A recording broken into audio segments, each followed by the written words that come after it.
এদিকে রাজ্যের বকেয়া নিয়ে সংসদে ফের সরব সুদীপ বন্দ্যোপাধ্যায়। যে গ্রামের বিরুদ্ধে অভিযোগ সেখানে টাকা দেওয়া বন্ধ করা যেতে পারে, তা বলে পুরো রাজ্যকে কেন বঞ্চিত করা হচ্ছে? আমরা দিল্লিতে মন্ত্রীর সঙ্গে দেখা করতে গিয়েছিলাম, উনি চলে যান, ওর সঙ্গে সাক্ষাৎ হয়নি। সংসদে অভিযোগ সুদীপ বন্দ্যোপাধ্যায়ের। দেখা করব বলে সময় দিয়েছিলাম, ওরা আমার সঙ্গে দেখা করেননি, পাল্টা সাধ্যে নিরঞ্জন।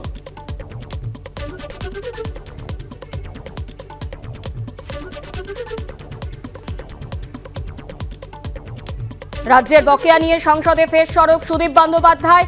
যে গ্রামের বিরুদ্ধে অভিযোগ সেখানে টাকা দেওয়া বন্ধ করা যেতে পারে, তা বলে পুরো রাজ্যকে কেন বঞ্চিত করা হচ্ছে? আমরা দিল্লিতে মন্ত্রীর সঙ্গে দেখা করতে গিয়েছিলাম, উনি চলে যান, ওর সঙ্গে সাক্ষাৎ হয়নি।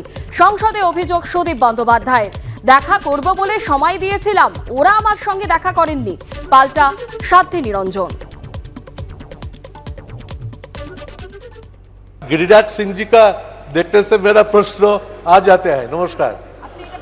तो आपको ये पूछना बार बार बोलते हैं, आपसे हम लोगों ने मिला था, आप लोगों ने भी जवाब दिया था कि मंत्री को भेजो, मंत्री को साथ बात करें। हम लोग गए थे आपको मिलने के लिए, आप नहीं थे। मिनिस्टर ऑफ स्टेट का घर पे गए थे और वहाँ आधा घंटा इंतजार किया। सर आपका कल विषय आ गया था। सर प्रश्न है ये आ गया था कि 100 डेज वर्कर्स चाहे आवास योजना, ये सबको लिए आप लोग करप्शन ये सब बात उठाते हैं। सर ये बंगाल तो एक बड़ा स्टेट है, 38,000 गांव है। जो गांव में ये अभियोग आया वहां से पेमेंट स्टॉप करिए ना। पूरा स्टेट को क्यों रोक देते हैं रुपया देने से?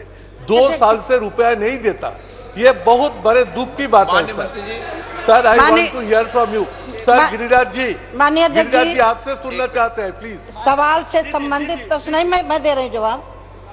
मैं यद्यपि इस सदन का सवाल नहीं है, लेकिन जिस तरह से मेरे को झूठा आरोप लगाया गया, इन्होंने आधा घंटे का समय मांगा था 5 लोगों का।